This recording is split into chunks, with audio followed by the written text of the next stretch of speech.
Sir, अनुराग भदौरिया कह रहे हैं बटेंगे तो कटेंगे दरअसल देश को बांटने का फॉर्मूला है, जोड़ने का नहीं। आप जरा एक बार बताइए कि बटेंगे तो कटेंगे क्या मैसेज देता है और क्यों जरूरी है? अच्छा मैसेज है लेकिन देर से दिया गया है, पहले देना चाहिए था।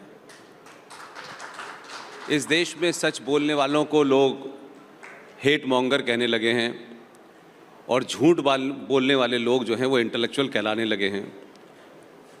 1947 में योगी जी नहीं थे, 10.5 लाख सनातनी हिंदुओं की गर्दन काट के देश भी बटा और सत्ता भी बनी और एक पार्टी ने देश भी लिया। तो सवाल यह है कि बटने की बात जब कही जाती है तो ये उन लोगों के दिमाग में आता है कि वो किसी खास लोगों से कह रहे हैं, देश के तमाम लोगों से कह रहे हैं बटने के लिए। आपके जहन में क्यों आता है कि सिर्फ हिंदुओं के लिए कहा गया है? ये तो आपकी सोच है। इसलिए इस बयान को भारतीय राजनीति में इसलिए ज़रूरी है कि इसी के कारण देश बटा, इसी के कारण कश्मीर हुआ, इसी के कारण केरला हुआ, दिल्ली हुआ। कोई देश का ऐसा कोना नहीं है जहां सांप्रदायिकता का चरम पर हो और लोगों को काट करके, चिल्ला करके, दबाव बना करके। नुपुर शर्मा इसकी जीती जागती मिसाल है। कोई बेटी सच बोले तो एक मजहब के लोग चौराहे चौराहे निकल करके खड़े होंगे और कहेंगे सर तन से जुदा हो जाएगा। उनके सिलसिले में लोग अपना सेकुलरिज्म लेके नहीं आते, उनके बारे में सवाल नहीं पूछते कि भाई ये क्या तरीका है कि अगर किसी ने कोई बात कही आप इंटेलेक्चुअली उसे काउंटर करें। आप तलवार के जोर पर किसी कन्हैया की गर्दन काट देंगे और इस देश के 80 से 90 करोड़ लोगों को डराने की कोशिश करेंगे। लेकिन भारत बदला है और कटेंगे बटेंगे, मैंने पहले ही कहा, ये बयान देर से आया है, अच्छा बयान है, ऐसे बयान आते रहने चाहिए। नहीं, सिर्फ 10 सेकंड का। इसके मतलब आप चाहते हैं कि देश के अंदर में हिंदू, मुस्लिम, सिख, ईसाई इनको सबको बांट दें? हिंदुस्तान संविधान से नहीं चलेगा।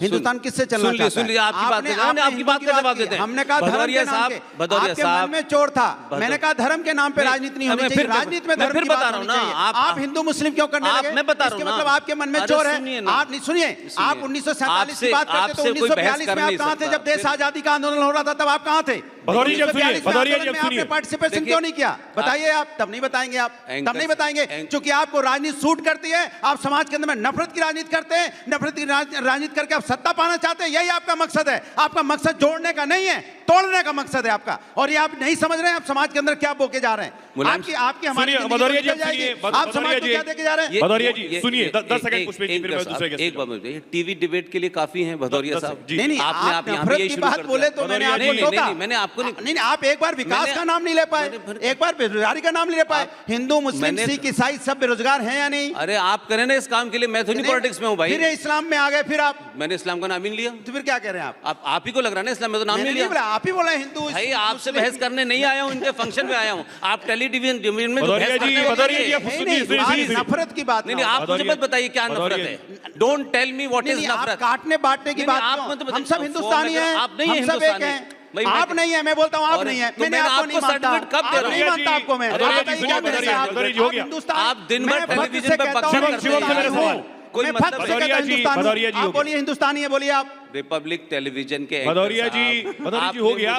दूसरों को भी सुनिए, बस यही टॉलरेंस है कि आप दूसरों को सुनने को तैयार नहीं। मैं सुन रहा हूँ, नहीं सुन पा रहे। हिंदुस्तानी हूँ मैं, फर्क से कहता हूँ। मेरा सवाल है, बहुत हिंदुस्तानी है, ठीक है, लेकिन भाई मैं टेलीविजन डिबेट करने नहीं आया हूँ। जी बोलिए। आप अपनी बात रखिए, मैं अपनी बात रख रहा हूँ। देखो डिबेट करने नहीं आया हूँ जो आप करते हैं दिन भर टेलीविजन पे। जो आप बांटते हैं दिन भर उसके वो नहीं चलेगा। समाज तो रोकिए ना जाके, आप काउंटर करिए पब्लिक में जाकर। टेलीविजन पे क्या पकड़ रहे हैं? शिवम मेरा सवाल आपसे, बटेंगे तो कटेंगे क्या ये देश को बांटने का फॉर्मूला है?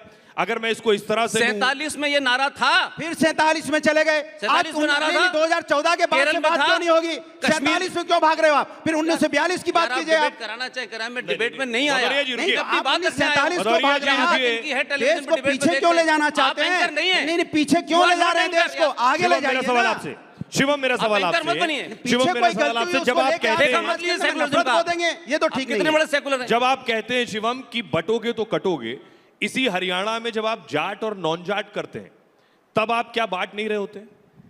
देखिए पुष्पेंद्र जी, ये आपके लिए है कि सारी खुदाई एक तरफ और सिर्फ मुसलमानों के लिए लड़ता सपाई एक तरफ। मुसलमान आ गया। आप इनसे कितना भी हम कहते हैं, आप प्लीज ये बीच में नहीं है, हर जगह ठीक नहीं रहती। मतलब शांति से बात कर लेंगे, रुको जरा। अच्छा एक चीज बताइए, बटोगे तो कटोगे में किसी में हिंदू कोई मुसलमान नहीं लिखा हुआ है। ये अपने आप ही उसमें मतलब हिंदू मुसलमान क्यों ढूंढ ले रहे हैं? हम कहते हैं कि बटोगे तो कटोगे, भाई यही तो हमारी दादी नानी मासी चाची कहती थी कि बेटा एक रहना है, परिवार में एक रहना है, भाइयों को एक रहना है, बहन भाइयों को एक रहना है। अगर एक नहीं रहोगे तो बाहर वाला फायदा उठा लेगा। इसी बात को हम कह देते हैं तो पता नहीं समाजवादी वालों को इतनी दिक्कत क्यों हो जाती है। अब आपका जाट और नॉन जाट पर आता हूं। मैं मानता हूं कि भारतीय जनता पार्टी को हरियाणा में 36 बिरादरियों ने वोट दिया है। हर जगह जिस जाट बेल्ट डोमिनेटेड जिसको कहा जाता था, वहां भी 17 में से 9 सीटें भारतीय जनता पार्टी को मिली है। तो हम तो जाट नॉन जाट कर नहीं रहे, हम तो अगड़ा पिछड़ा कर नहीं रहे। ये पीडीए वाले जिनके मतलब पीडीए के पूरे फॉर्म में भी अगड़ा नहीं है, वो यहां कहते हैं कि हम बांट रहे हैं। हम बांट नहीं रहे हैं जी, बहुत साफ है। अगर आदरणीय प्रधानमंत्री जी ने कहा है कि अगर बटोगे तो सत्ता की मलाई कोई और खाएगा, बिल्कुल ठीक है। बटोगे तो कटोगे, बिल्कुल ठीक है। और ऐसा ही होना चाहिए। एक समाज को, एक परिवार को, एक घर को, एक देश को बंटने की आवश्यकता नहीं है। लेकिन हैं कुछ लोग जिनकी विचारों की पार्टियां, पॉलिटिकल पार्टियां ये जाति के नाम पर बनी हुई हैं। अब वो इसके अलावा और कर भी क्या सकता है। कंचना जी। जी शायद शिवम त्यागी जी योगी जी को अपना नेता मानते हैं, गिरिराज सिंह जी को अपना नेता नहीं मानते हैं। क्योंकि गिरिराज सिंह ने साफ साफ आज कहा है, आज उनकी यात्रा निकल रही है, हिंदू सम्मेलन, हिंदू मिलन कुछ यात्रा निकल रही है, हिंदू जगाओ यात्रा निकल रही है।